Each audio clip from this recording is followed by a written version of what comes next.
ini saya agak sedikit rancu. Ketika ada produk dikasih sertifikat, seharusnya kalau di pikiran saya produk lokal tuh pasti kurang cocok. Itu modalnya 50 juta. Seriusan Pak, 50 juta bisa Ayo ekspor. buat Tabrimi yuk. Gitu ya.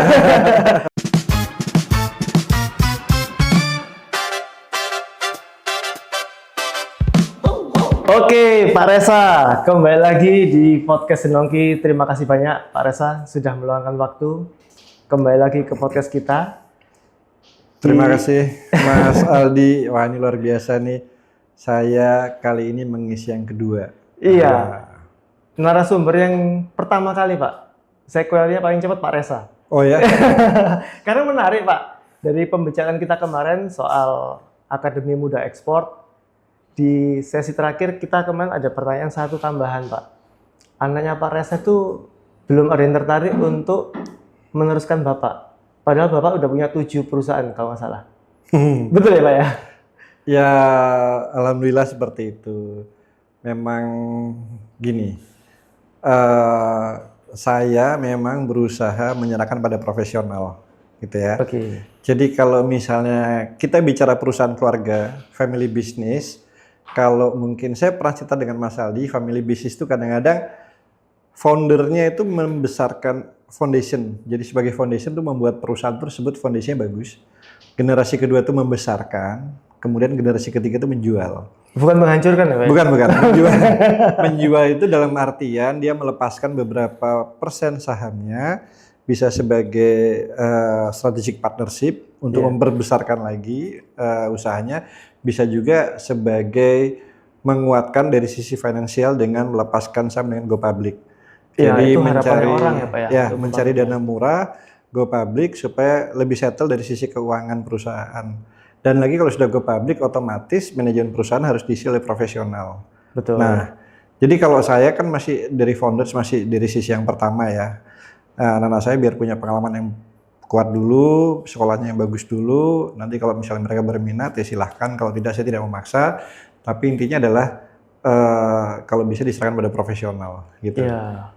Pak, itu kan kalau sudut pandang seorang Pak Reza yang sudah sangat berpengalaman, Pak. Artinya Bapak untuk membuat usaha atau perusahaan itu terstruktur, punya fondasi yang kuat. Nah, pertanyaan saya Pak, ini untuk teman-teman Sobat Nongki yang lainnya. Misalkan nih sudah punya usaha yang cukup menguasai di lokal itu, maksudnya dalam satu area. Kita belum bicara soal regional. Tiba-tiba dengan melihat podcastnya Pak Reza, kok ini ada channel nih untuk bisa membesarkan skala usahanya ke kancah internasional. Nah, pertanyaannya untuk pengusaha yang belum terstruktur, apakah juga punya harapan Pak ketika merambah ke pola perdagangan ekspor, bisa diwariskan nggak untuk keluarganya? Kadang-kadang pengusaha itu gini Pak, yang saya lihat, kebanyakan pengusaha itu bisa membesarkan usaha, tapi tidak mempersiapkan anaknya untuk melanjutkan usahanya. Nah, misalkan Pak ini Pak, terjadi sesuatu dengan orang tua, bisnisnya sudah berjalan, tapi anaknya tidak bisa melanjutkan. Jadi ekspor itu bisa nggak sih sebagai satu tangga yang dimana memang perdagangannya sangat terstruktur karena lawannya di luar negeri pasti mereka sudah punya aturan-aturan, spek yang sudah ditentukan. Artinya anak ini meskipun belum mengerti soal perusahaannya, soal mungkin dari vendornya segala macam, belum mengerti total, tapi dengan sistemnya ekspor itu bisa nggak dijadikan suatu warisan yang bermakna gitu? Ini satu pertanyaan jawabannya 9 Mas. Ini saya harapkan Pak. Jadi begini, yang pertama kalau masalah family business atau bisnis keluarga, itu tidak akan bisa smooth estafetnya kalau satu tidak ada willingness dari orang tuanya tersebut untuk melibatkan anak-anak. Kadang-kadang orang tua tuh, ini kalau orang tua kolonial ya, zaman kolonial, kan ada 3 macam nih, kolonial, milenial, dan Gen Z kan gitu kan ya. Kalau dan di kolonial itu, dia pingin anak-anak tuh nggak usah cawe-cawe, semua saya beresin, anak-anak tuh dimanja supaya bisa bagus, semua segala macam. Kalau sudah saatnya kau masuk. Nah, ini tidak baik. Kenapa? Dengan mereka tidak dilibatkan, terjadi sesuatu mereka tidak tahu, ada putus di tengah. Maka ada pada saat gap transfer ini akhirnya dibutuhkan tenaga profesional, itu kan cost juga. Itu masalahnya pertama. Yang kedua, anak-anak ini harus sering dilibatkan supaya apa? Mereka tahu tentang atmosfer dan environment bisnis keluarga mereka.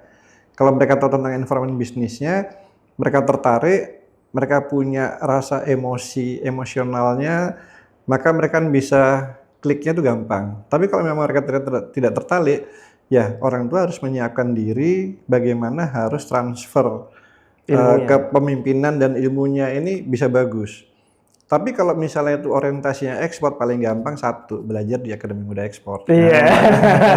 Jadi silakan follow IG-nya, Instagram-nya Akademi Muda Ekspor, di situ ada semua.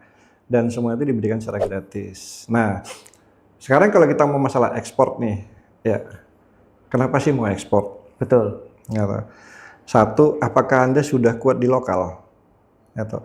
Lokalnya sudah punya pasar yang cukup bagus. Cukup di konsumen cukup suka, gitu kan?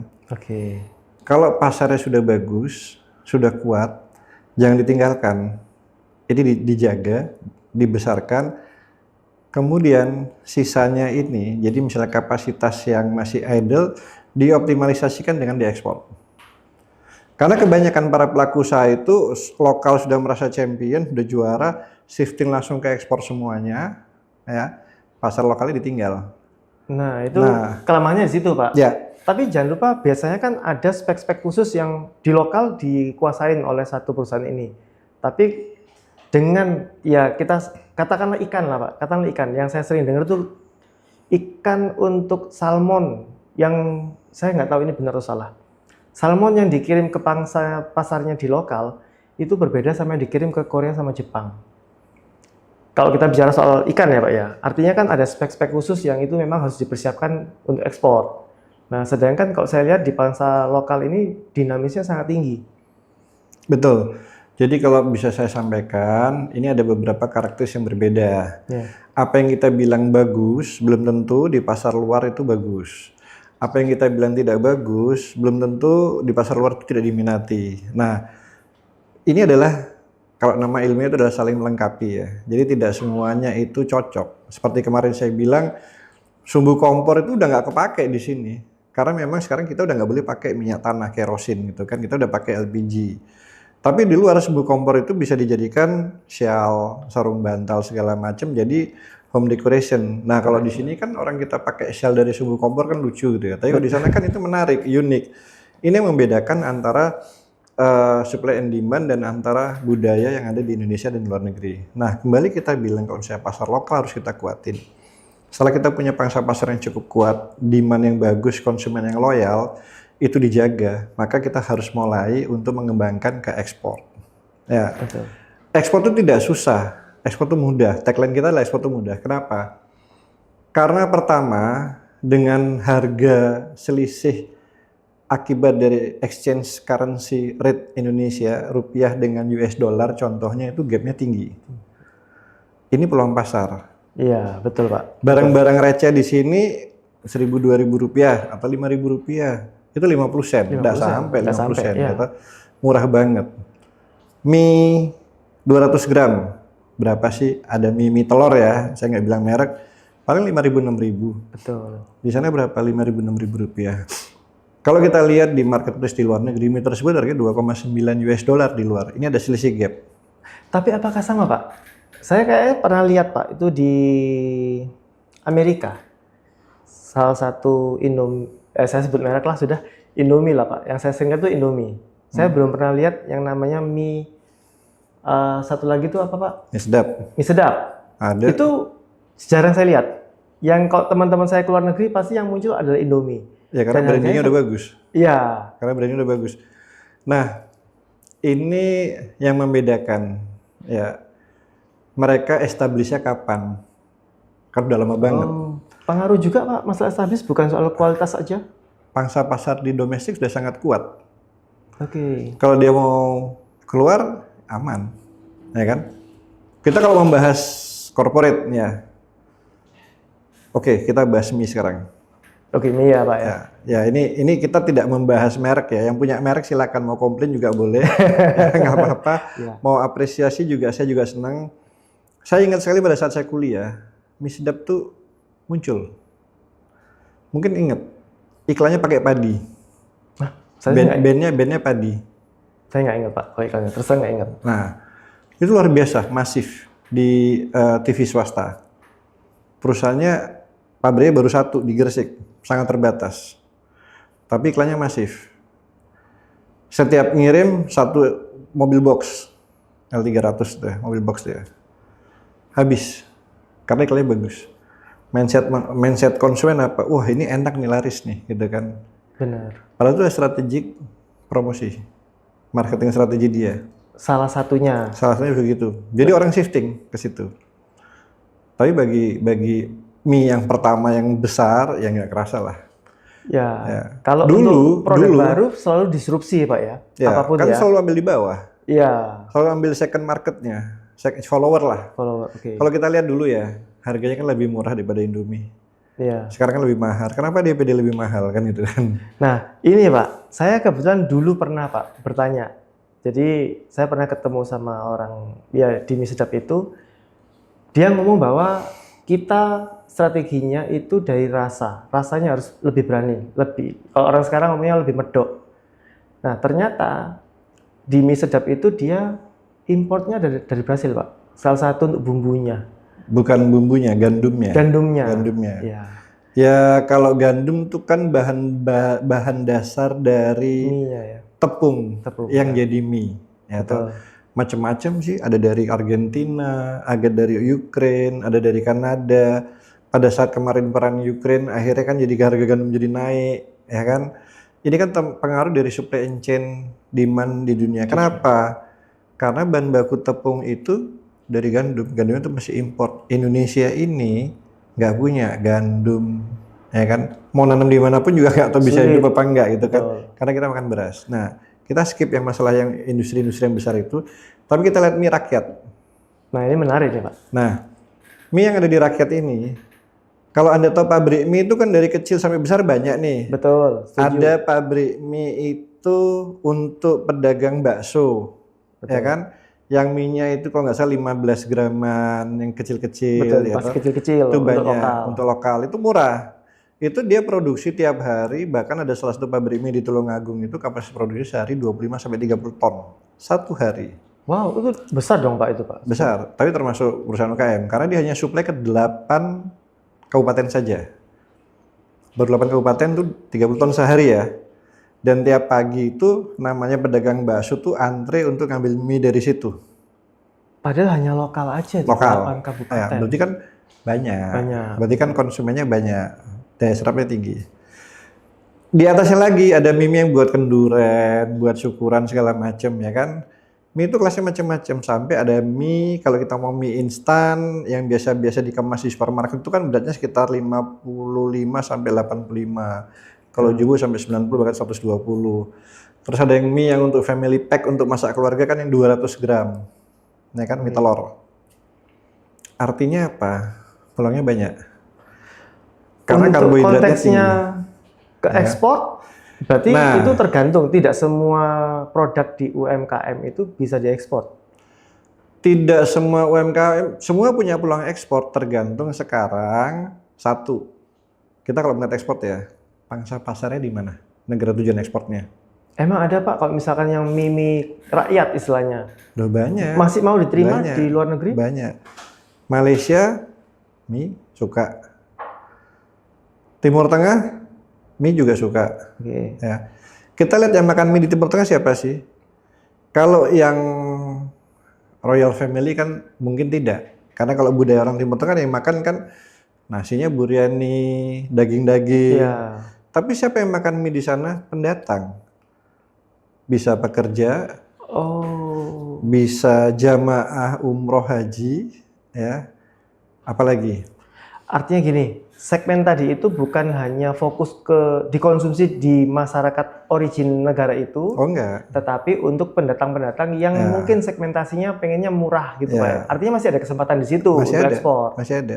Masih ada. Oke. Kalau saya bisa buka, ada salah satu perusahaan di Sidoarjo yang mulai dari perusahaan UMKM yang kecil yang bisa besar karena ekspornya mie dan produknya mie. Ini tidak jauh dari sini, dari tempatnya podcast kita Gitu ya, ini, Pak ya? di Lebo sini deket aja. Nah, perusahaan ini itu luar biasa. Ekspor, Pak. Ekspor Apa, Pak, satu namanya? eh, Produknya, Pak. produk mie-nya macam-macam, ada mie sayur Dijual di lokal, lokal, tapi ada juga ekspor juga dengan ekspor produk yang sama atau sama berbeda? sama, yang mie telurnya sama, Mie telurnya sama. mie telurnya sama, bahkan sudah ekspor ke beberapa negara. Wow. Nah, kalau Anda lihat, saya boleh ngajak sih kapan-kapan kalau mau lihat di sana itu, bahwa produsen itu adalah sangat tradisional, tidak menggunakan mesin yang canggih. Serius, Pak? Masih Serius. bisa diterima di luar negeri? Rekayasa mesinnya bagus, standarnya UKM. Kenapa dia bisa ekspor? Satu, sertifikasinya mendukung. Salah satu membernya dari Akademi Muda Iya. Ekspor. Sertifikasi Wow. keamanan pangannya sangat mendukung, baik sampai dia diterima di negara tujuan ekspor. Karena kan syarat untuk bisa ekspor itu syaratnya adalah pertama, kalau makanan ya, Ya. sertifikasi keamanan pangan. Pasti tujuan utamanya kan melindungi supaya nggak ada penyakit kalau atau kita apa. kalau kita punya ijazahnya lengkap, asli bukan palsu, kan gampang gitu ya. Wah, ini agak gawat, Pak. Oh enggak. Kalau ijazah palsu tadi agak gawat, Pak. Beritanya rame. Loh, sama sertifikasi juga macam-macam. Ada sertifikasi asli, ada yang sertifikasi tidak asli. Jadi UKM-UKM kita janganlah sekali-sekali tidak menggunakan sertifikat yang baik. Karena kalau kita menggunakan sertifikasi yang tidak asli, itu membahayakan juga. Itu pun masih ada yang palsu, Pak.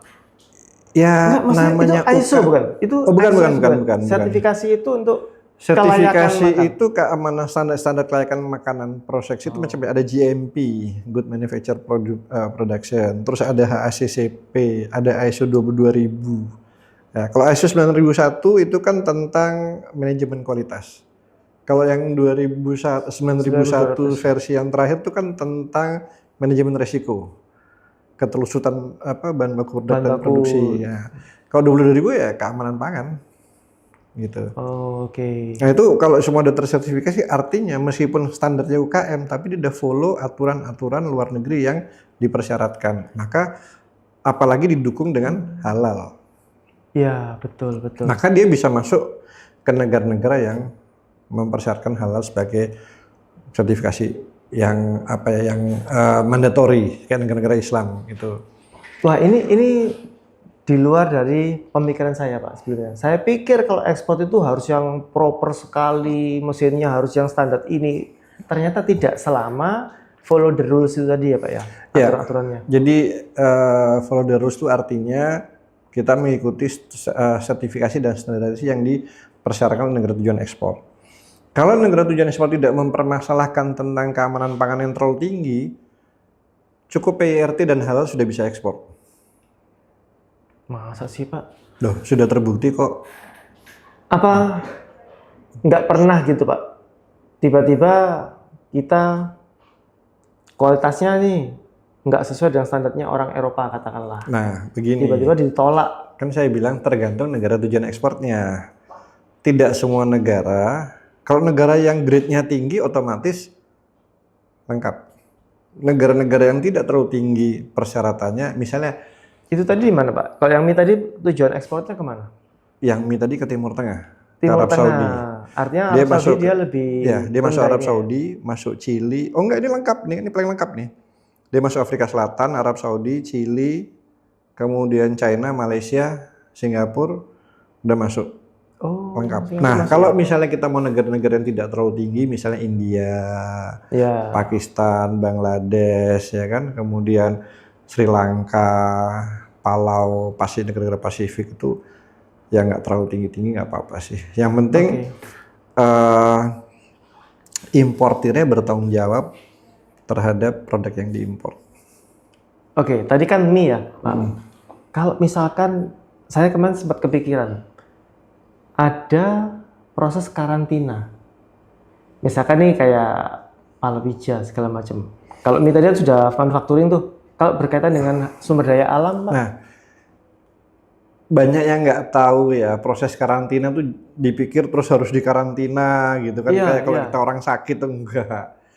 Karantina itu namanya Phytosanitary Certificate. Jadi ada SDSP, Sanitary and Phytosanitary Certificate itu adalah wajib dikeluarkan sertifikatnya, sertifikat keamanan produk. Jadi misalnya gini, Saya mau ekspor komoditas ya itu kayak bisa cengkeh, palawija dan segala macam. Untuk diekspor itu harus ada surat sertifikat phytosanitary yang dikeluarkan oleh Badan Karantina Indonesia. Itu apa sih Pak? Jadi Cakupannya begini, apa prosesnya aja? begini. Kadang-kadang kan orang tuh mesti bingungnya kan, oh di karantina nanti ada Enggak. bermasalah lah, ada Karantina itu yang biaya-biaya pertama lah. perusahaannya harus melaporkan dulu, mendaftarkan, sama kayak daftar NIB. Kalau kita udah punya NIB OSS yang berbasis resiko, itu otomatis di situ juga ada. KBLI-nya misalnya Anda melakukan ekspor produk hasil pertanian dan perkebunan, otomatis siswa terdaftar. Jadi bisa mendaftar ke karantina Indonesia, Balai Karantina Indonesia BKI. Itu ada linknya, didaftarkan, saya mau ekspor. Kita kirim nama barangnya, kita kirim nama produknya, kita ngirim, kasih tahu lokasi gudangnya. Kemudian pertama kali karantina akan melakukan visitasi, dicek benar nggak sih produknya, ketelusuran seperti apa. Satu, Kayaknya kok kita gampang banget ya Pak Reza. ekspor tuh ekspor ya? gampang. Makanya kalau semua itu nggak ngerti, ya ini kan literasi tentang Iya, informasi. betul betul. Semuanya online kok sekarang, bisa dicek di Balai Karantina Indonesia itu bisa ada. Nah, di googling juga ada. Setelah didaftarkan, maka kita melaporkan, itu harus difumigasi. Tujuannya fumigasi supaya tidak timbul jamur. Iya itu pasti. Difumigasi, tergantung macam-macam, tergantung negara tujuan ekspornya. Kalau itu misalnya ke negara tujuan ekspor tertentu, cukup fumigasi pakai metil bromid saja. Tapi kalau misalnya negara-negara yang standarnya tinggi, jadi harus AKIS. AKIS itu Australian Quarantine International Standard, jadi memang sangat tinggi. Jadi harus 1 kali 24 jam. Setelah difumigasi, keluarlah sertifikasi phytosanitary. Nah, dari proses semuanya ini yang harus dilaluin, misalkan nih Pak, saya mau usaha gitu ya Pak ya, di sektor palawija misalkan, saya mau kirim keluar. Saya kan mesti harus mencari dulu siapa bayarnya. Ketika saya pembicaraan melalui elektronik, ini sudah oke antara harga atau speknya seperti apa. Nah, tiba-tiba misalkan saya dapat masalah di karantinanya, ternyata dikatakan produk saya ada kurang memenuhi persyaratan. Kalau karantina di Indonesia kan tidak pernah melarang produk kita diekspor. Yang melarang itu adalah bayarnya atau negara tujuan impor. Betul. Jadi bagi negara tujuan ekspor. Jadi gini, pertama kali syaratnya adalah Anda harus rajin berpromosi, baik di sosial media, di marketplace, atau website. Kalau Anda cari buyer, itu bisa dicek dari buyer list, itu macam-macam ada. Di banyak platform tuh ada di GoForward, TradeKey, Intacam, itu semua ada semua. Termasuk yang Pak Reza ngomong kemarin kan bisa minta ke Ya, dinas perindak ya Pak bisa, ya? itu bisa, Perdagangan ya? itu ada semua di sana buyer. Nanti, tapi kan buyer harus melihat siapa Anda. Maka Anda harus mempromosikan sebaik mungkin. Setelah itu sudah ada, lihat persyaratan negara tujuan ekspor apa. Itu ada semua listnya, bisa dilihat. Kita bisa komplain nggak? Misalnya cengkeh, clove, itu apa? Lalpari AB6, head loss-nya 10%, ukurannya berapa, packaging seperti apa. Kita bisa penuhi semuanya, kita foto, kita kirim data-datanya, ada sertifikatnya semua segala macam. Dia oke, baru dikirim. Yang terjadi adalah biasanya dalam perjalanan, ya kan? Suhu pengaruh? Enggak, Ada perubahan di barang yang dikirim? kalau shaking itu kan head loss-nya bisa banyak ya, gitu kan, bisa lepas, karena kan di kontainer. Kalau jamuran berarti tidak difumigasi. Atau yang saya pernah mengalami terjadi adalah barang sampai ke sana, sampai tiba-tiba di Dubai suatu saat, pada saat diturunkan dari kontainer, kan pakai crane, kontainernya robek, kena hujan, air masuk, kena air, maka jamuran, gitu kan. Ya.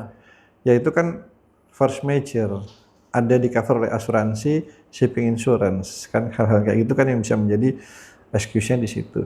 Tidak ada yang sulit selama prosedurnya tahu. Yang buat masalah, banyak eksportir itu tidak tahu prosedur yang lengkap.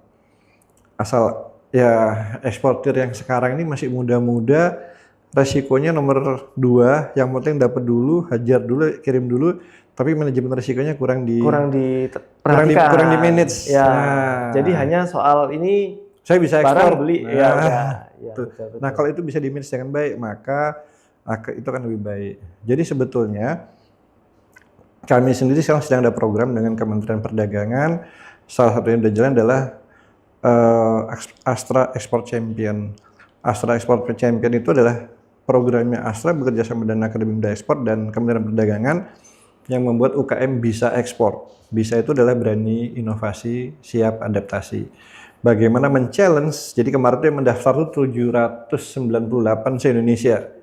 Saya harus mengkurasi untuk ngambil 250, itu bagus-bagus semua. Mas saya cuma bingung, ini bagus-bagus sih sayang, tapi ya harus di-cut 250, nanti seleksi ketiga di-cut lagi menjadi berapa sampai terakhir 20 yang akan mendapatkan fasilitas luar biasa dari Astra dan Kementerian Perdagangan. Pak Reza, kemarin saya mau nanya soal Astra. Setelah saya pikir-pikir lagi, Astra ini kan main bisnisnya bukan ke sana, tapi dari CSR-nya dibikinkanlah tadi untuk mengayomi ekspor Indonesia gitu ya. Artinya CSR itu kan, ya kalau saya baca itu kan sekitar 2-4% bahkan bisa lebih dari keuntungan perusahaan. Dari keuntungannya perusahaan ya? Ya, itu dikeluarkan sebagai CSR dan dibentuk ya seperti yang tadi Astra apa tadi namanya Pak? Astra Export Champion. Astra Export Champion. Hanya salah satu dari sekian banyak CSR-nya. Iya. Nah itu misalkan nih Bapak menaungi di dalam apa calon-calon pengekspor tadi di dalam Astra Group tadi itu, keuntungannya apa dari Astra? Dapat keuntungan lagi dari sini atau begini? Ini aja CSR. Yang menjawab kan mestinya Astra ya. Tapi saya tidak melihat dari sisi situ ya. Saya melihat dari sisi pemanfaatan CSR tersebut. Ya, saya tuh hanya mengelola sebagian kecil aja. Kebetulan dipercaya oleh Astra.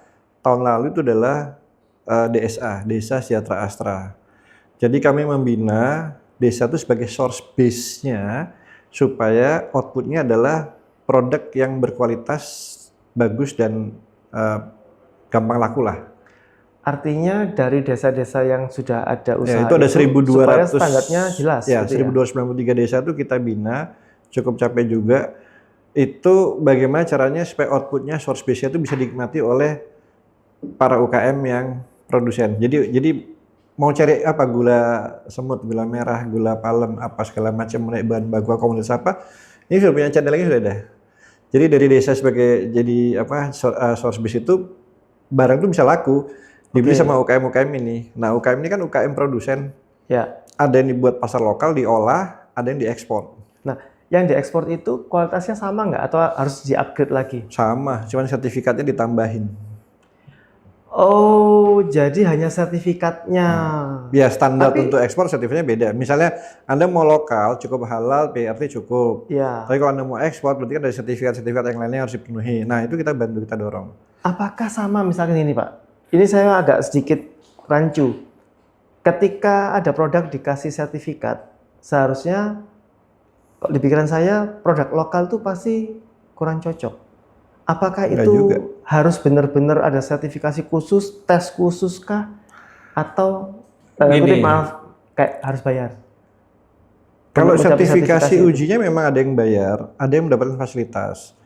Fasilitas itu bisa dari kementerian dan lembaga terkait, dari dinas. Sekarang banyak kok dinas-dinas pemerintah daerah, provinsi, kabupaten, kota yang provinsinya duitnya banyak ya, kayak Kalimantan Timur, Papua itu UKM-nya bantu totalitas. Belum perusahaan-perusahaan tambang yang di sana CSR-nya kan banyak tuh, itu dibantu. Bisa goreng aja di Kalimantan Timur, Kalimantan Utara, Anda udah nyaman. Tempat usaha dibantu, sertifikasi dibantu, edukasi dibantu, pasar dicarikan, gitu. Nah, kita kembali lagi ke tadi, manfaatnya apa sih buat Astra? Astra tuh pengen membuat desa itu sejahtera. Artinya dengan orang di pedesaan itu bisa mendapatkan income yang lebih, hidup mereka makin sejahtera, makin happy. Karena si Astra itu kalau kita lihat dari video company profile-nya, ingin membuat Indonesia itu lebih maju. Karena Pak Astra selama ini udah 50 tahun di Indonesia, bahkan ya 50 lebih mungkin ya, udah lebih mungkin itu. Bisa sebesar ini dia juga punya sense of belonging untuk membantu masyarakat. Ya. Iya. Tapi memang orang Astra pasti awet-awet kok Pak, karena sejahtera sih. Iya. Dinyamankan memang oleh Astranya. Ya kenapa dulu nggak di Astra ya? Saya pernah di Astra dulu. Oh, pernah di Astra. Ya, tapi saya lama-lama capek Pak. Oh gitu. Pilih yang lainnya. Tapi anyway gini Pak, apakah Astra itu cuma untuk mensejahterakan rakyat Nggak atau juga. pengen membentuk satu ini baru lagi? Oh Bidang enggak, lagi? enggak. Beda, beda, Oh, beda, beda. beda holdingnya beda. Jadi gini, kalau misalnya dia bisa industri kopi misalnya ya, bisa di kayak salah satunya kopi di Garut di mana itu, untuk kebutuhan pegawai pabrik Astra aja, suplex itu udah luar biasa. Ya. Kurang malah. Orang pabriknya Astra Honda motor aja berapa, contohnya gitu ya kan. Mereka juga butuh suplai. Kalau ini kita linkkan semua kan luar biasa. Artinya pasarnya akan terbangun, gitu kan. Untuk kebutuhan internal Astra juga sudah besar. Ini salah satu contoh. Jadi kan mendapatkan Iya, betul juga. manfaat yang bagus dan petani jadi diuntungkan, produsen juga di-happy-kan, disenangkan, maka terjadilah supply chain yang sangat baik Dan sehat. Supply dan chain-nya sehat. pasti, Pak. Ya, dan sehat. Nah, yang kedua begini. Kalau misalnya ya supply chain ini terbangun dengan baik, ya, maka harapannya apa? Indonesia akan lebih maju. Kalau ini dicontoh oleh perusahaan-perusahaan yang lainnya, pasti bagus lah. Iya, iya, iya. Dan saya rasa tidak ada produk yang tidak punya pasar. Karena sebetulnya ini kan supply create by demand. Hanya pengetahuannya aja yang kurang ya warga Betul. kita itu ya. Kalau misalnya kita product oriented, susah lakunya. Tapi kalau market oriented, akan gampang Pasti lakunya. ada aja marketnya. Ya. Baik lokal maupun ekspor. Tapi Astra bukan untuk, ya katakanlah Astra kan modalnya besar. Bukan untuk mengakuisisi ya, hanya membantu untuk si pemilik produk atau produsen ini marketnya makin luas. Kalau mau akuisisi, Astra itu kayaknya nggak akan beli yang kecil-kecil deh. Iya sih. Pasti yang besar. Dia punya perkebunan, Astra Agro Astra Lestari, Agrosari, punya. betul. Dia punya bank, udah dijual sekarang banknya, gitu kan. Dia punya manufacture, ya kan. Dia punya pertambangan, ya kan. Banyak. Iya, Bahkan heavy machinery dia punya. UT itu punya Astra juga kan. Betul. Untuk itu. Jadi saya rasa sekelas perusahaan besar kalau main kecil bukan levelnya. Meskipun kita tahu kalau diekspor nantinya bisa besar, Butuh waktu. butuh waktu. Nah, tapi kalau misalnya yang biasanya kalau besar-besar itu mengakuisisi yang besar-besar gitu. Langsung, iya. Gitu. Nggak mau nunggu lama-lama. Yang lama-lama itu dibina, dibantu, diserahkan yang ahlinya. Kalau sudah besar, nah, Baru diambil. baru diambil gitu aja sih. Sekarang kalau dari Astra modal gede, kalau yang modal kecil-kecilan Pak gimana Pak? Bisa nggak ke ekspor? Bisa, Minimum harus berapa sih Pak modalnya untuk bisa masuk ke pangsa pasar ekspor itu Pak? tergantung produknya. Katakanlah yang paling gampang yang mie tadi deh Pak, mie tadi deh. Mie itu modalnya 50 juta. Seriusan Pak 50 juta bisa ekspor? Ayo buat pabrik mie. Gitu ya? Kayaknya boleh juga sih. Mie itu 50 juta di awal mulanya, dia bisa ekspor segala macam sampai sekarang ordernya kalau nggak salah kemarin sudah 55 kontainer dalam 1 tahun. Yang masalah luar biasa dan masih punya utang order, maksudnya belum bisa terselesaikan karena memang ditambahin terus. Nah sekarang ini bagaimana pihak perusahaan tersebut menyikapi order tersebut. Order jalan terus. Di satu sisi kebutuhan lokal juga meningkat. Di sisi lain biaya juga naik. Nah ini kan serunya di situ. Jadi UKM itu memang apa ya? Challenge-nya banyak, tantangannya banyak, tetapi itu bisa akan jadi happy kalau kita bisa menjalannya dengan baik. Pak Resa nggak pengen gitu Pak? Akuisisi perusahaan kecil Pak? Kan jalurnya Bapak udah tahu semua. Begini, kalau saya ini kan sudah 4 yang saya lakukan. Sebagai fasilitator, sebagai edukator, itu kan membantu menyiapkan mereka menjadi baik. Yang 2 lagi itu adalah sebagai agregator dan sebagai akselerator. Nah, fungsi kami agregator itu kan adalah bridging the gap. Akselerator adalah percepatan. Akselerator kan mencarikan buyer yang sudah kami kenal baik, seleksi supaya mereka juga bisa happy. Agregatornya kan bridging the gap. Yang tidak bisa diambil oleh pihak lain, kita yang bantu kita dorong. Nah, ini kita kerjasamakan sih, bukan saya sendiri. Berapa perusahaan Pak yang sudah menawarkan diri ke Pak Resa? Maksudnya menawarkan menjadi Bapak untuk join di perusahaannya. Karena Bapak sudah punya ilmunya semuanya, linknya sudah semuanya. Banyak, cuman kalau saya bantu semua kan ada keterbatasan. Jadi saya memang ada sih yang saya masuk, ada yang saya bantu hanya sampai membesarkan saja. Saya tidak, ya nggak boleh serakah lah, Mas. Kayak jangan. Iya. Ya, karena Bapak putranya berapa Pak tadi Pak? 3 katanya. 4. 4. Mhm. Itu Bapak pikirkan nggak Pak? Untuk anaknya kuliah di mana, nanti ditujukannya untuk, oh ini nih. Enggak. Sama sekali Karena tidak. pilihan sekolah, pilihan kuliah saya bebaskan sama mereka pilih apa, dan saya tidak memaksa untuk kamu harus ambil ini, enggak. Oh bukan diarahkan nanti, oh kalau perusahaan ini nih bagus nih industrinya Karena untuk kalau ekspor misalnya gitu. dia kuliah dipaksa oleh orang tuanya, dia nggak happy, nggak enjoy, nggak bisa. Nggak bisa. Saya dulu waktu pertama kali mau kuliah disuruh ambil jurusan ekonomi. Karena orang tua saya dua-duanya ekonomi. Saya enggak, saya ngambil teknik. Toh akhirnya sekarang kerja di ekonomi, karena teknik saya nggak kepake. Tetapi kalau tidak punya basic teknik, mungkin saya tidak bisa menghitung dengan baik. Karena di teknik itu adalah bagi saya tahu semuanya itu dari tekniknya di situ. Oke. Jadi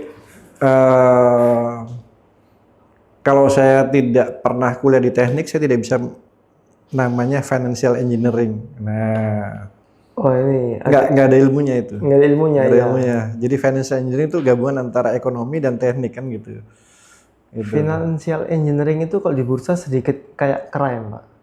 Bukan, financial engineering itu kalau menurut saya pribadi ya, mungkin saya salah, adalah menata suatu perusahaan bagaimana caranya biar bisa survive dengan beberapa cara. Oh bukan, berbagai macam cara. itu kalau di industri ya. Ya. Tapi kalau di bursa itu sedikit crime. Oh di bursa. Oh iya. Efek Pak. Ya bisa. Ya itu kan Nader Pak. mempoles suatu laporan keuangan gitu. Iya, kan. salah satunya. Pak, kalau soal tadi Bapak ngomong sektor bisnis apapun bisa diekspor. Dari yang rumahan, alat-alat belum terlalu canggih pun bisa. Kebijakan-kebijakan pemerintah itu kadang-kadang ada sedikit yang dari kementerian ini begini, yang kementerian ini begini, akhirnya nggak sinkron. Itu bagaimana sih Pak sebetulnya? Sebetulnya bukan nggak sinkron, semua kementerian itu tujuannya sama, peningkatan devisa. Tetapi karena masing-masing kementerian lembaga itu punya anggaran, jadi mereka punya ego sektoral. Ya. Ini punya saya. Iya, betul. Nah, yang terjadi kemarin kami kebetulan diberikan diberikan tugas oleh beberapa kementerian terkait untuk fokus di ekspor. Nah, salah satunya adalah sekarang program yang baru adalah pemerintah ada penguatan desa, jadi desa ekspor. Desa ekspor ini kan domainnya Kemendes. Kemendes, ya betul. Tapi kenapa dia harus bisa ekspor? Ya. Nah, ekspor kan urusannya Kemendak. Produksinya urusannya industri segala macam. Nah, ini diintegrasikan. Termasuk di situ masuk ada BPTAS juga masuk, Kemensos juga masuk. Semua masuk dan ini diintegrasikan. Termasuk Komdigi, karena apa, desa tersebut tidak akan bisa berkomunikasi dengan baik kalau tidak punya BTS kan gitu kan. Jadi itu tersinergi semua, itu ada sekian kementerian yang kita buat jadi satu, bagaimana mewujudkan mendekatkan pasar dengan produsen. Intinya begini. Tapi kadang-kadang gimana ya Pak ya?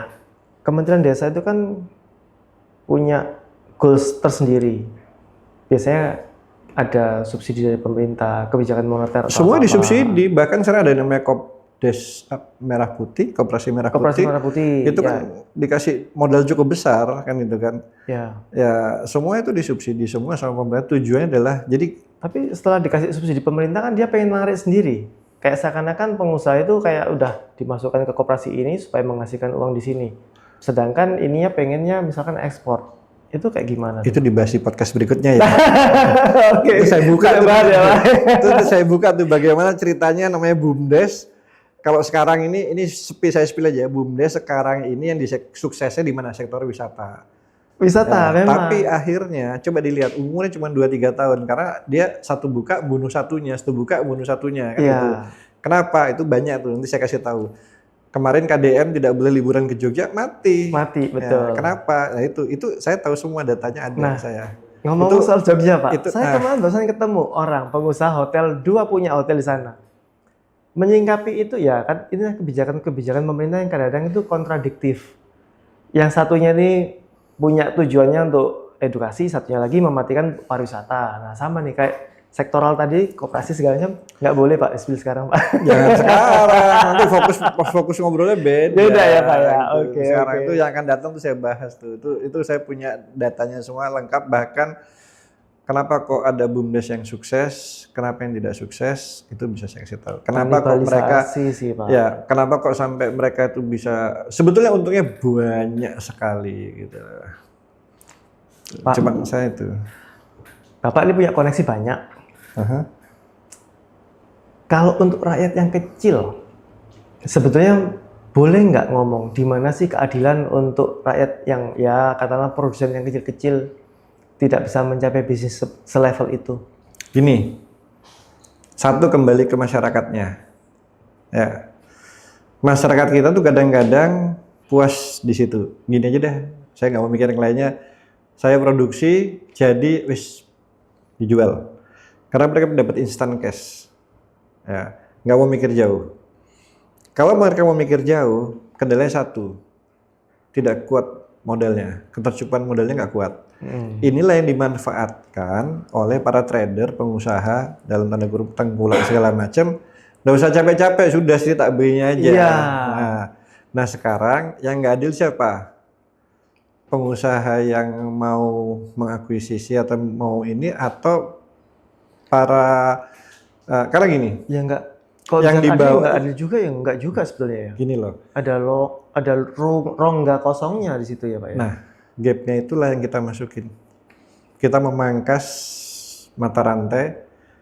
Adanya marketplace itu kan mendekatkan produsen ke konsumen. Konsumen langsung, betul. Ada kan korbannya banyak, toko-toko tutup, mall sepi, ya kan? Ya. Tapi kan ada tetap mall yang tetap rame karena segmen marketnya berbeda. Semua itu ada korban sih. Nah, kalau kita buat seperti itu, ada yang dirugikan dan diuntungkan. Artinya masyarakat kecil tidak berhak untuk protes. Karena mereka sendiri tidak punya development atau ada rongga kosong yang itu dimasukin orang lain. Ya kan POV-nya masing-masing. Kalau dari situ ya. Mas Aldi aja deh sekarang saya tanya produksinya apa? Contoh nih ya. Misalnya ini nih, Ya. ya contoh ini aja. Kalau kapasitas produksi berapa? 1000 botol Katakan satu 1000 bulan. botol deh ya, satu Kita ambil minggu. semua deh 1000 botol, nggak usah capek-capek. Seneng nggak? Seneng. Ya udah. Jualnya berapa satu botol ini? 10.000. 50.000. 50.000. Saya jual 100.000, nggak boleh protes ya. Nggak boleh karena udah diambil Udah ambil semuanya. semua. Iya. Tapi ternyata tahu kok 100.000 ya. Kok dia bisa jual 100.000 ya? Modalnya apa sih? Kan cuma ngoper barang aja. Iya. Ada rasa sakit hati nggak? Pasti dikit-dikit pasti ada. Ada. Lama-lama jadi besar tuh dikit. Iya. Ya. Kenapa kok nggak bisa jualan sendiri? Karena nggak tahu caranya. Gitu kan? Di situ Pak Resa masuk. Ya. Akademi Muda Ekspor. Kita kasih tahu caranya semua. Masalah Anda mau masuk, mau menjalani, tergantung Anda sendiri. Ini loh jualannya tuh sebetulnya di situ sekian. Bisa. Mau nggak jualan sendiri? Duh Pak, saya mau repot Pak. Wis gini aja nggak apa-apa. Pokok produkku laku. Apakah Soal seterusnya mau knowledge aja seperti ya, itu? Soal knowledge aja Ya. ya sebetulnya ya. Apakah mau seterusnya seperti itu? Enggak kan? Iya. Oke, merek ini udah dibeli orang. Kalau saya beli merek, saya buat merek lain, saya jual sendiri kan nggak masalah, Betul juga. ya kan? Terus saya tahu nih, misalnya Pak Resa beli, Hmm. oh Pak Resa jual ke sini dengan diganti merek, rebranding, repackaging misalkan. Enggak, kan jual 50.000 nih. Iya, 50.000 kan sudah nih. Misalnya saya Saya happy nih. saya beli 100.000. Saya tahu ternyata yang buat Mas Aldi. Iya. Kalau saya beli 60.000 kan, saya juga happy, lebih murah. Anda dapat tambahan 10.000 kan? Sebetulnya iya. Nah yaudah. Nah, sekarang POV-nya saya rubah. Saya nih produksi, satu jerigen 1 liter saya jualnya 50.000. Pak Resa melihat bahwa produk yang saya buat ini bisa diekspor ke negara ini dengan harga mungkin 3 kali lipat. Kan untungnya kan di Pak Resa, tanda kutip tengkulak. Nah, saya, oh ternyata bisa kok produk saya masuk. Saya mencari lagi ekspor ke negara lain yang tidak bersinggungan sama Pak Resa. Bisa kan? Bisa kan Bisa sebetulnya? ya. Karena, Mau apa enggak? nah itu dia, perkaranya mau berapa enggak sih ya. Karena kebanyakan, satu, masih keterbatasan produksinya. Kedua, modalnya.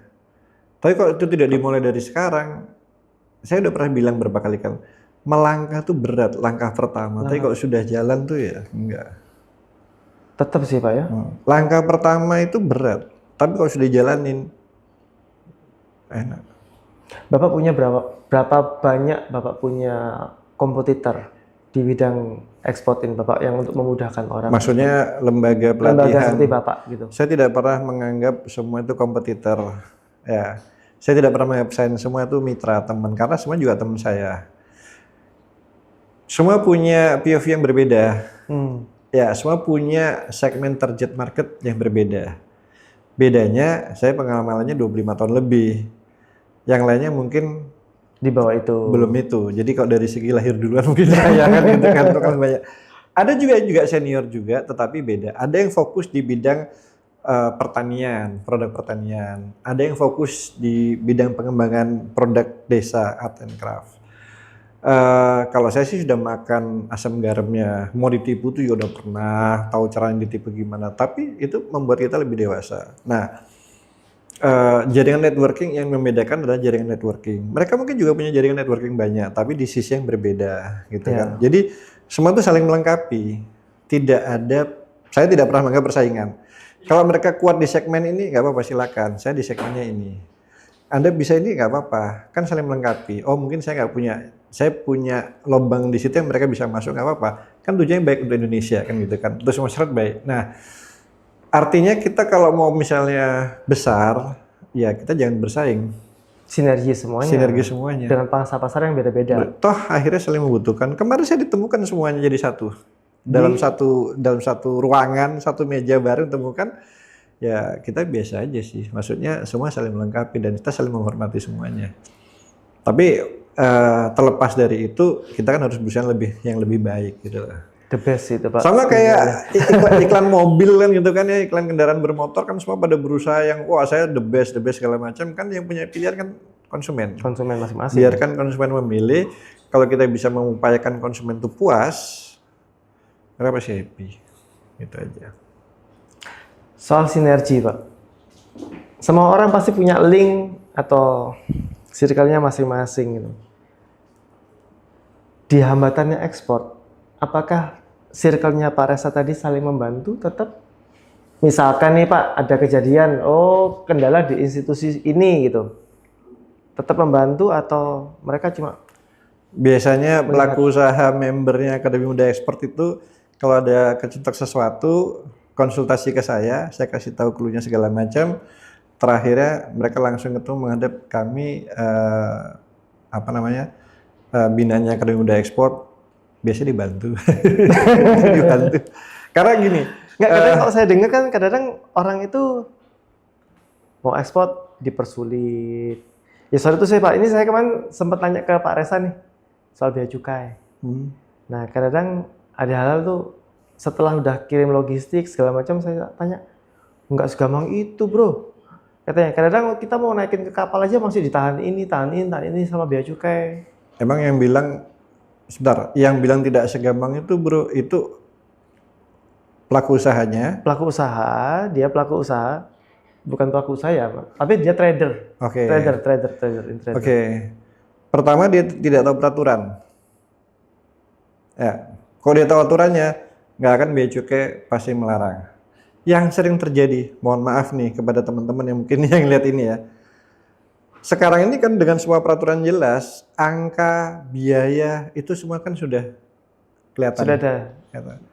Kebanyakan sih trader ini tidak tahu, maka dia menggunakan jasa pihak ketiga yang untuk menguruskan ekspornya. Nah jasa pihak ketiga ini yang kadang-kadang bermain, waduh bro ada cekatan ini nggak bisa nih, harus ada kena pledging segala macam. Ada biaya tambahan-tambahan itu loh Pak. Itu bukan dari bea cukai. Bea cukai tidak akan menyetop. Orang mau ekspor kok.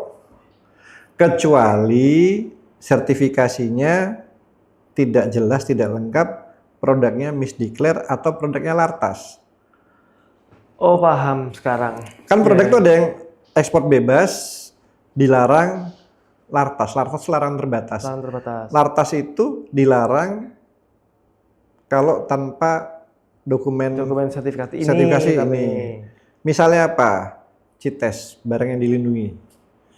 Bukan kadang CITES juga dilindungi, diatur ekspornya. Misalnya kulit ular, kodok. Ya. Kenapa harus diatur? Kodok ini kan pemangsa tikus. Ya. Ada suara kodok tikus di sawah nih. Sawahnya, makanya ada daerah mana yang boleh, ada kuotanya. Oh, jadi pemerintah itu kayak membatasi itu, memperhatikan, oh misalkan kita ngomong kodok nih, berarti ekosistemnya ini jangan sampai mengganggu ini karena nanti ujung-ujungnya pertanian akan kena gitu ya. Kayak ular kan makan tikus ya. Ya. Jadi ular sawah segala macam itu kan kulitnya mahal kalau dia suka ke Eropa. Itu ada kuotanya. Nah, kuota itu dikasih oleh perusahaan A, B, C sekian. Kuota itu ada daerah tangkapnya, misalnya Banyuwangi, mana, Sumatera. Kalau bisa udah habis, dia ngajukan lagi, dikasih lagi kuotanya, tapi di daerah mana lagi. Oh gitu.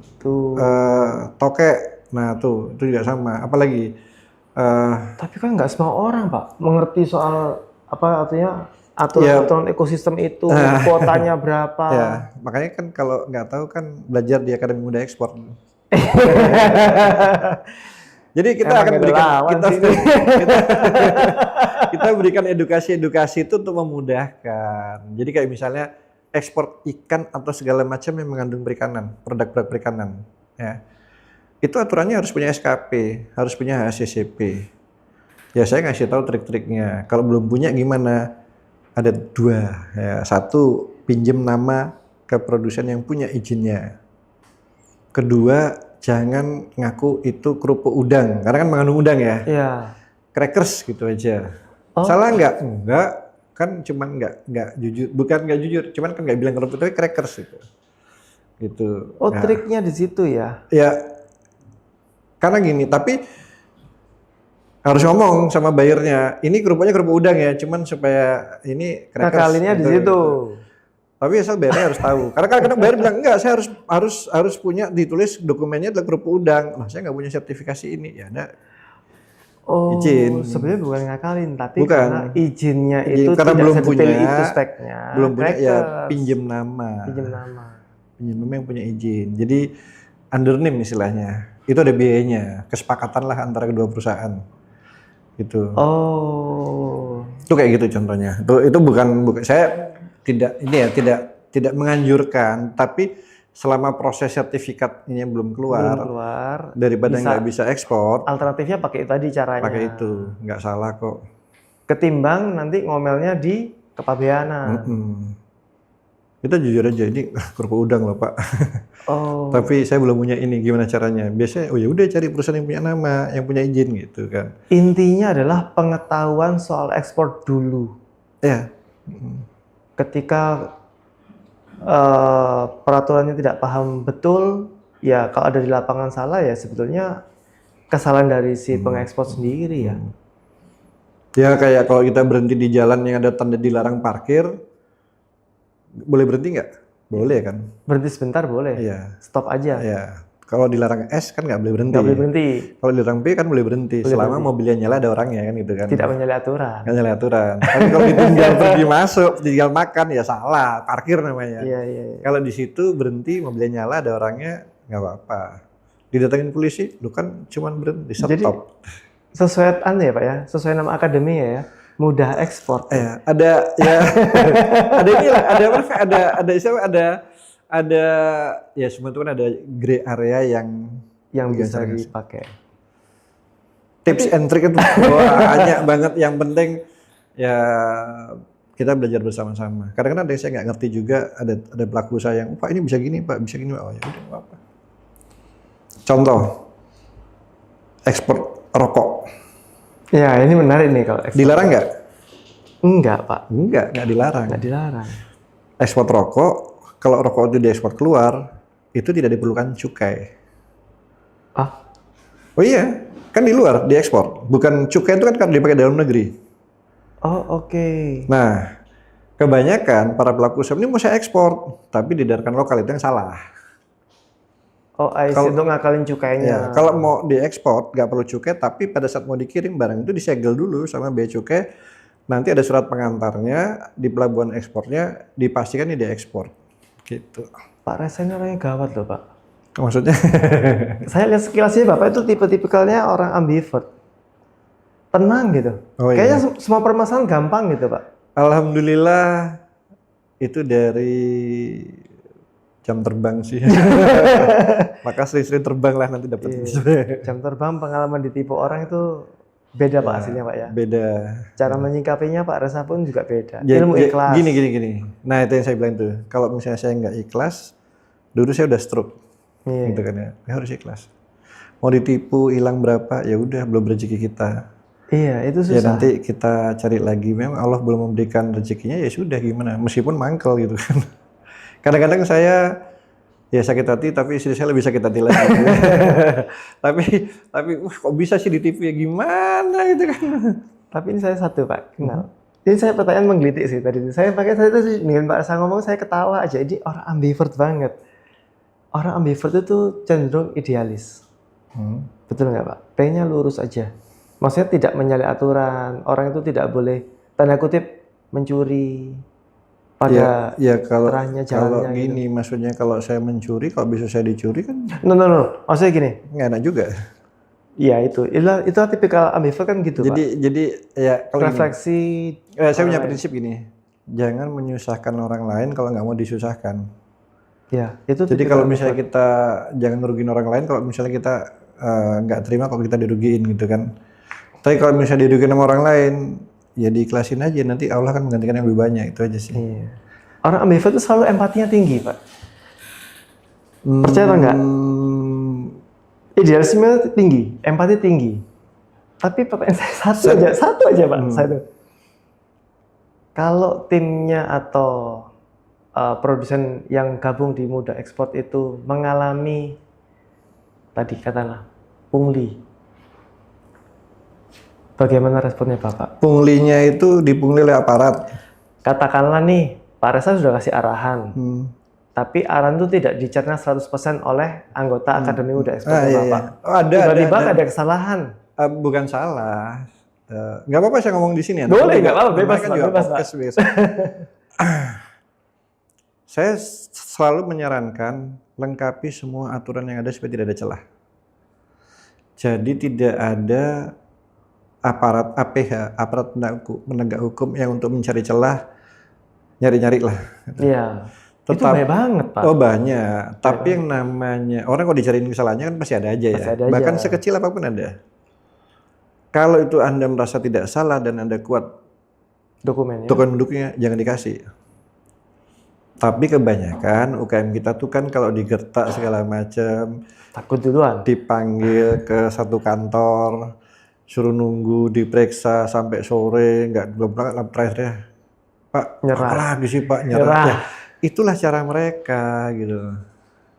Bapak sampai bantuin Pak? Pernah Pak sampai bantuin gitu? Pernah. Sampai clear, benar-benar free. Dengan dokumen lengkap.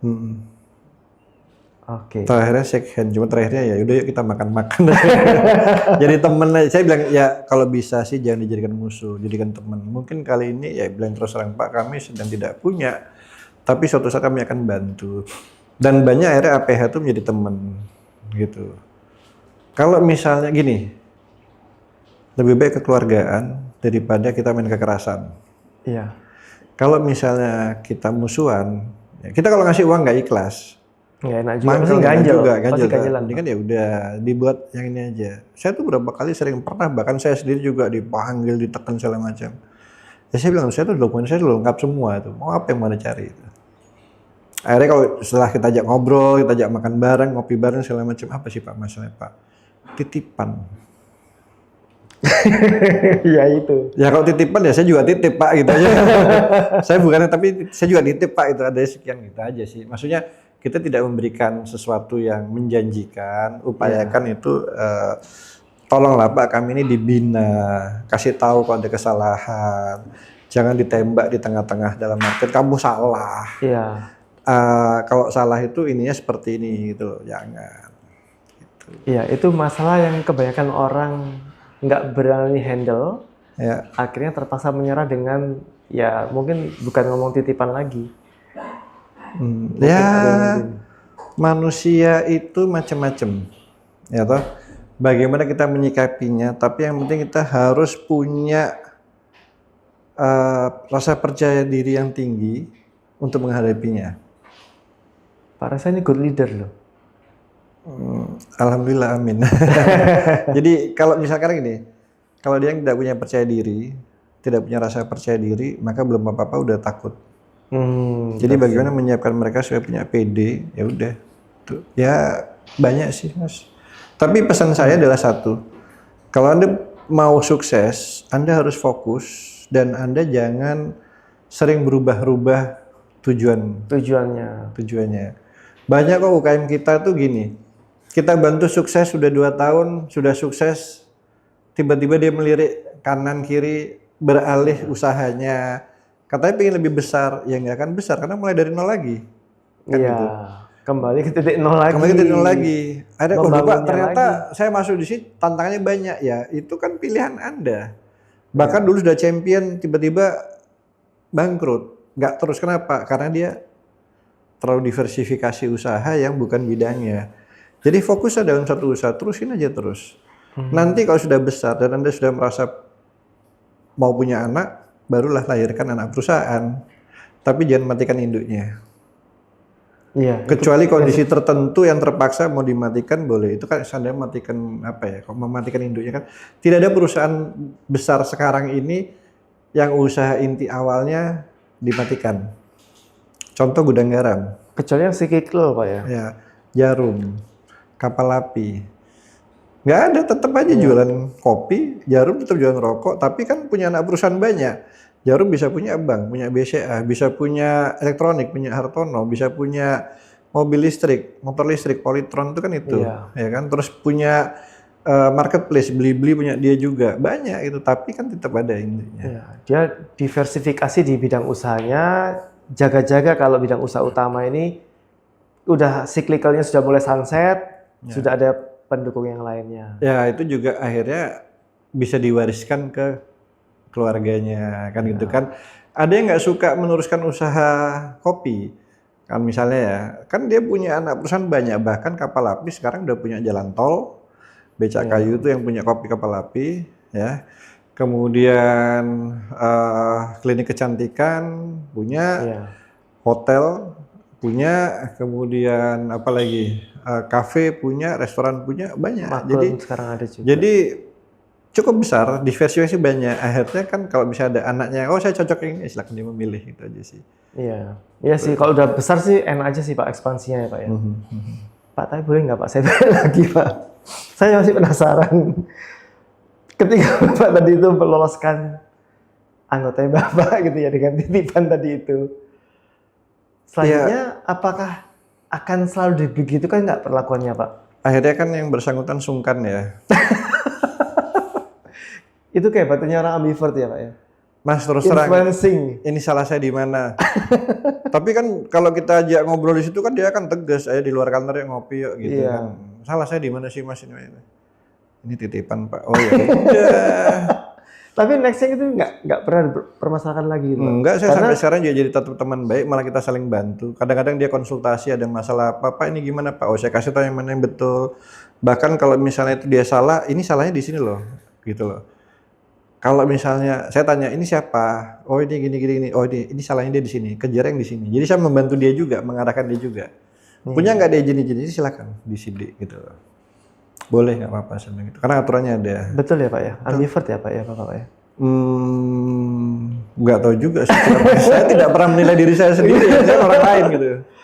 Iya, Bapak itu kayak ini ya. Apa namanya? Membereskan apa yang tidak beres. Akhirnya. Iya, alhamdulillah masih bisa begitu gitu aja. Pak, kalau sekarang diekspor ya Pak ya. Dengan adanya trade war sekarang, gimana nasibnya Pak? Trade war ini menarik. Karena kalau dulu trade war tuh antara China dengan USA. Ya. Sekarang trade war ini bukan hanya trade war, tapi ada war beneran nih. Di war sekarang, oke. Yang sekarang ini ada war Israel adalah yang paling ramai ya. Gara-gara Israel ini yang cukup nekat. Jadi begini, ini buat semuanya bisa disimak. Satu, pada saat trade war antara China dengan USA, maka yang namanya China ini ada produk yang pasarnya ke US ini over. Ya. Mereka bisa menjual ke Asia, Afrika, Eropa.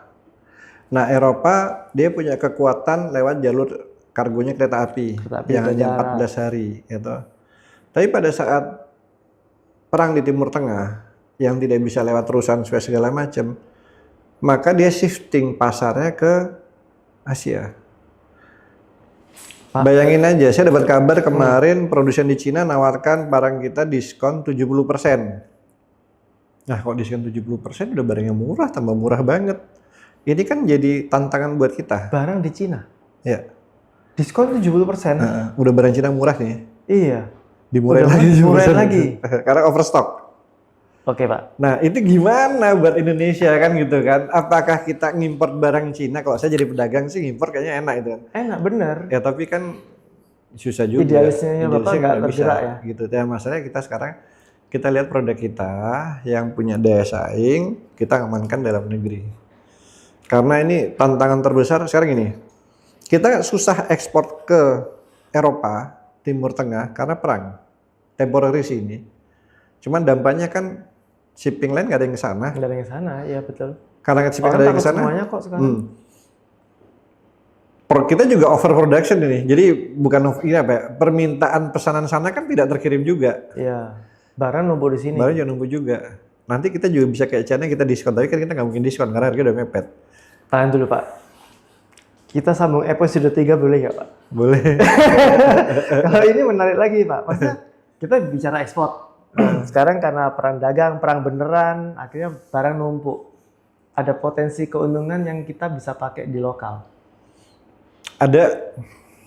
Kita sambung chapter 3, Pak? Boleh, nggak apa-apa. Boleh, Pak ya? Saya chapter 3 juga kita bahas tentang, karena kita melihat ya, apakah perang Israel ini akan berkelanjutan atau tidak. Kita lihat dalam 2 minggu ini bagaimana. Iya, betul. Kalau ternyata ini bisa membuat parah ekonomi dunia, kita bahas. Karena apa? Bu Sri Mulyani sudah bilang kemarin, dampaknya adalah harga minyak akan naik. Ya, maka Indonesia harus siap-siap. Inflasi tinggi. Inflasi tinggi. Kemudian kita harus mencari shifting negara tujuan ekspor, karena ekspornya akan tertekan. Tapi ya, saya kasih spill, yang tertekan adalah perusahaan-perusahaan besar, UKM tidak. Menarik ini, Pak. Kenapa? Pangsa UKM ini kan dia tidak bisa tembus ke pasar Eropa. Iya. Karena standarisasi tinggi, dia kan masuknya ke pasar-pasar Asia Tenggara, Asia Selatan, Timur Tengah. Nah, perusahaan besar ini kan akan shifting ke situ, maka kita akan bersaing dengan perusahaan besar. Bagaimana kita menyikapinya, bagaimana kita melihat peluangnya, kita bahas di episode ketiga, Pak. Oke. Terima kasih, Pak Reza. Waduh, ilmunya daging semua yang dikasih ke kita. Mudah-mudahan untuk sobat nongki lainnya yang lihat bisa dapat manfaat. Dan saya mencoba mencari masalah di lapangan. Pak Reza jawabnya gampang semuanya, saya bingung. Jangan cari masalah. Jangan cari masalah. Tapi saya senang sih, Pak, ketemu Pak Reza, artinya masalah itu bisa diselesaikan, ada arahan yang jelas. Kalau bertanya sama orang yang nggak ngerti, asal-asalnya yang ada cuma emosi yang keluar, Pak. Akhirnya solusinya beda lagi. Ya, semua itu harus disikapi, dijawab dengan tenang. Kalau yang ditanya adalah pejabat pemerintah yang membidanginya, banyak emosinya. Kalau nggak tahu, sebetulnya gini, kalau mereka tahu, mereka bisa jawab. Kalau mereka marah, berarti mereka tidak menguasai. Itu aja. Itu aja sih. Oke, Pak Reza, nanti episode ketiga kita akan bahas bagaimana kita mencari peluang dalam kondisi war. World war ya separuh mungkin, Pak ya. Jangan World War ketiga. Jangan dah, jangan. Tapi by the way itu, ya kemarin saya juga ngeri sih, Pak, kalau ngeliat dari forecastnya. Minyak bumi sampai 130 US per barrel. Kalau 130 masih pernah kan sampai hampir 200, 180. Iya, tapi kan kita suffer banget tuh, Pak. Kemarin dari 75 turun 65 kita udah lega nih. Tapi ada Bu Sri Mulyani ngomong gitu. Sebetulnya kan sudah ada energi terbarukan yang sudah diciptakan. Sebetulnya. Tapi kan masih itu pengaruh banget. Kan sudah ada kendaraan listrik kan gitu kan. Reaksinya yang beda tadi, Pak. Oke, Pak Reza, terima kasih banyak. Kita di sesi 3 ngomong soal potensi keuntungan dalam kondisi perang di, ya kita ngomong Timur Tengah aja lah, Pak ya, jangan world war. Oke, terima kasih Pak Reza sudah hadir. Terima kasih banyak. Terima kasih. Aduh, ilmunya daging banget. Terus sehat dan sukses untuk Pak Reza selalu. Kita sampai ketemu lagi di episode ketiga. Oke guys, see you all guys in our next video. Bye bye.